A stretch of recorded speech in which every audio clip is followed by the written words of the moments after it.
Përshëndetje miq, unë jam Linda, mirë se vini në kuzhinën e Palmës për gatuar një recetë mjaft delikatesë. Kur bëhet fjalë për orizin, atëherë edhe një shtesë tjetër që është mjaft e lezetshme, siç janë karkalecat dhe pak salsë. Do ta kemi një oriz apo risotto me karkaleca dhe shije të fëstëkut. Po filloj me gatimin. Spari zakonisht duhet të marinohen karkalecat apo t'ja japim shijen, ta them ashtu më mirë shqip. Me pak vaj ulliri, krip piper, pak hudhër pluhur dhe spec të kuq, shumë pak. Kjo kuzhinë, përveç siç po shihet që duket shumë e bukur, është edhe shumë praktike sepse kishte kuzhinën sekrete mbrapa dhe të gjitha pemt dhe perimet janë mbrapa këtyre ndyrve që unë tash do t'i marrë përbërësit që më duhen për këtë recetë. Ja pra, kuzhina sekrete ku të gjitha i kemi këtu. Depo jashtëzakonisht e madhe, gjithashtu dhe dollapa shumë praktik ku i kemi këtu të gjitha. Një ide jashtëzakonisht e mirë për një kuzhinë sekrete si kjo, ku prapa dyrve shihet e gjithë kuzhina.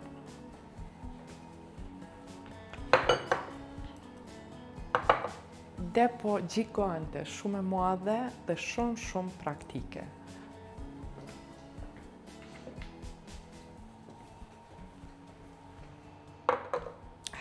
Filloj spari karkalecave duke i hedh pak vaj ulliri.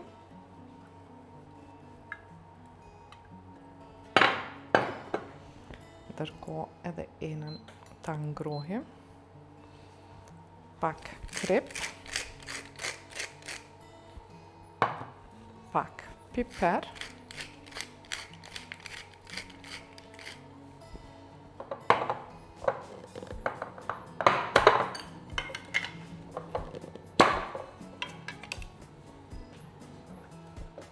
Shumë pak hudhër pluhur dhe qep pluhur. Qepa balanson shumë mirë shijen, kështu që mos hezitoni në këtë kombinim se ju jep një shije shumë delikatesë. Dhe shumë pak piper të kuq. Piper të kuq të tymosur, gjithmonë kërkoni piperin e tymosur. Në rregull. Përzihen mirë, në mënyrë që secili karkalec të merr shijen këtu.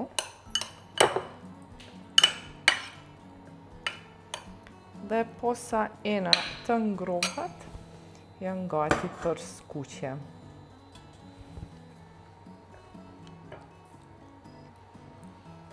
Me erëzat mbarova punë, kështu që po i rikthej në depo.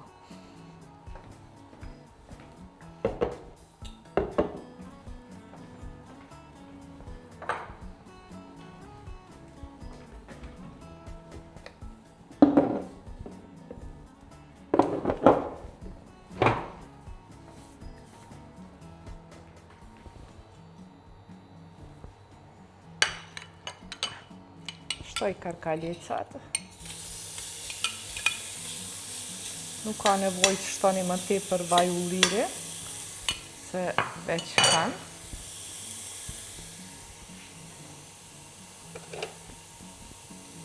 Shikoni si mbyllet me një shtyrje shumë të lehtë.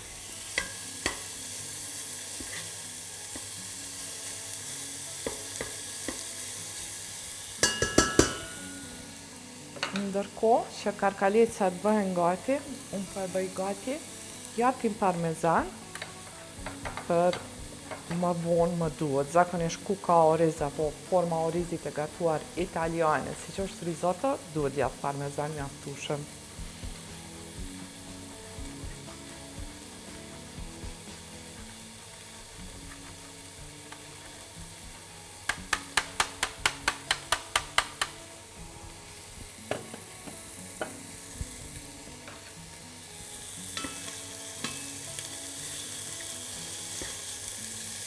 Karkalecat nuk duhet më shumë se 2-3 minuta në njërën anë, kështu që pjekën shumë shpejt.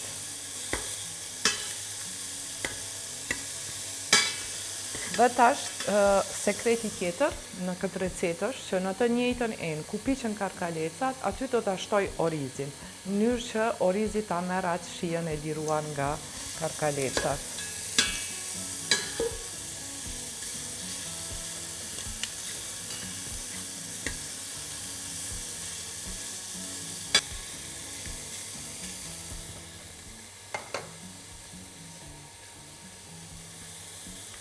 Ndërkohë që karkalecat veç po bëhen gati, shkoj në depo ta marr orizin.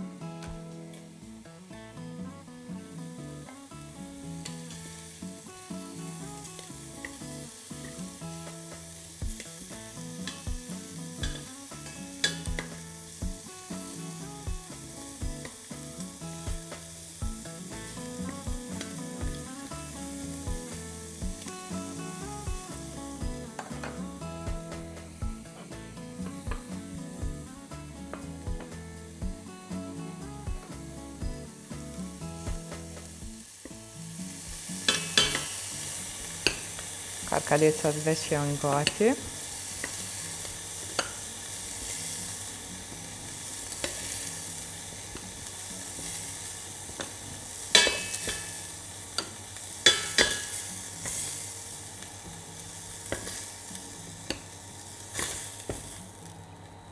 E tash, këti unë shtoj me një herë gjalpën, sepse orizi do në gjalp.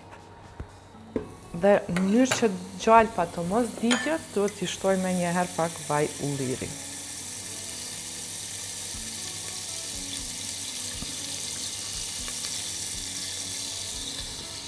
Kurse lloji i orizit që duhet ta përzgjedhni për këtë recetë duhet jetë arborio, dhe zakonisht gjithmonë pyetjet janë se a duhet ta lajm apo jo. Nëse është cilësor, nuk duhet lahet, sepse vetë tekstura e vetë që ka një shesën që e përmban, na jep teksturën që na duhet për risotto, domethënë të jetë më kremoze, jo e thatë.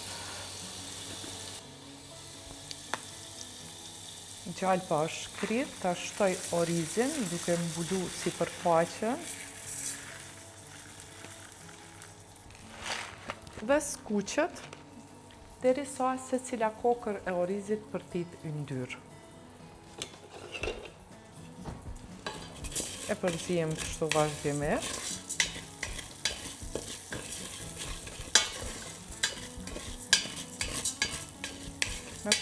Në këtë moment mund ta shuani me pak verë, nëse e pëlqeni, mirë po unë për shkak të salsës që është shumë delikatesë, sot as hudër, as qep, vetëm ujë të vluar. Uji i vluar duhet të shtohet gradualisht, pak nga pak, jo gjithë për një herë si zakonisht që zihet pilavi. Domethënë për risotto duhet pak nga pak duke përzi tan kohën.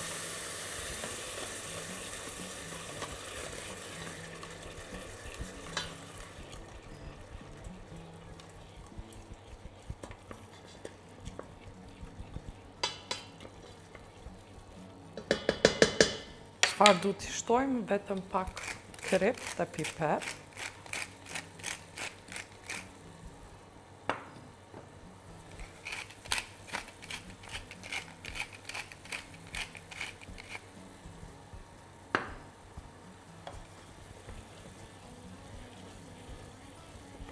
Tash këtu duhet të kemi durim dhe ta përzijim kështu vazhdimisht deri secila kokër e orizit që të zihej. Rreth përfundimit duhet të shtojmë gjalp, parmezan dhe salsa, që në këtë rast është jashtëzakonisht delikatesë me fëstëk dhe gjizë. E gjeni në treg si salsë me fëstëk dhe ricota, përndryshe gjizë.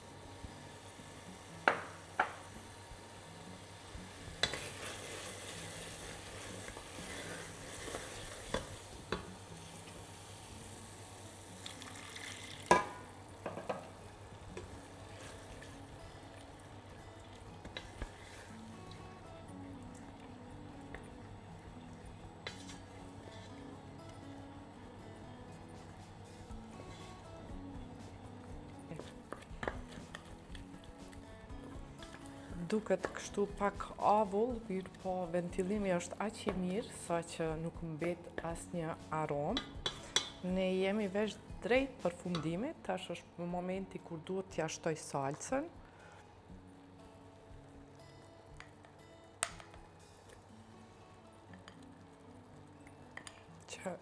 Kjo salcë bën shumë të veçantë këtë recetë.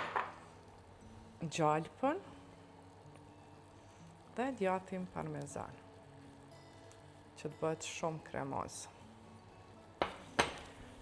E tash e nalim temperaturën dhe duhet ta përzim vazhdimisht derisa gjalpa dhe djati të shkrihen.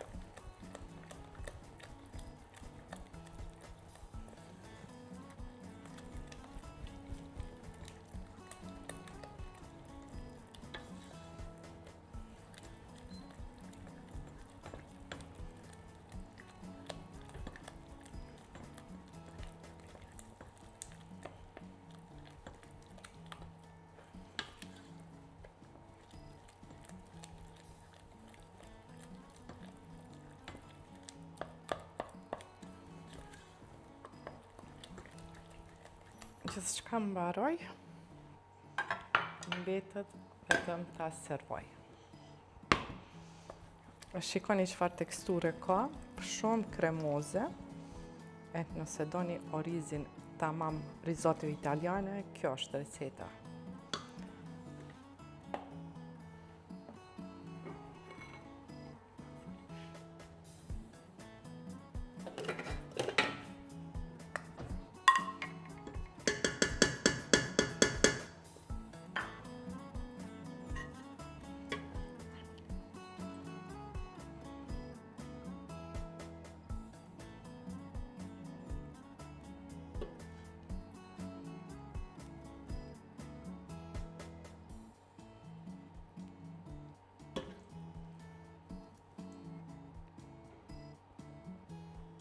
Rregull, dhe sipër karkalecat.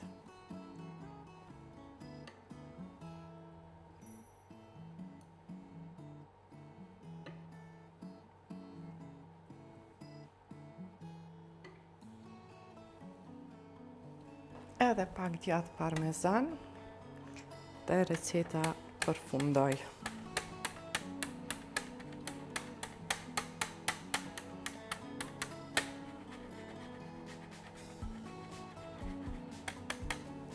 Ja pra, edhe një recetë nga kuzhinat e Palmës, një risotto italiane me shije të karkalecave dhe fëstëkut. Uroj ta gatuani dhe ta shijoni bashkë me të dashurit e juaj miq. Ne do të jemi sërish këtu në kuzhinat e Palmës për gatuar një recetë tjetër. Mirëmbëjtje.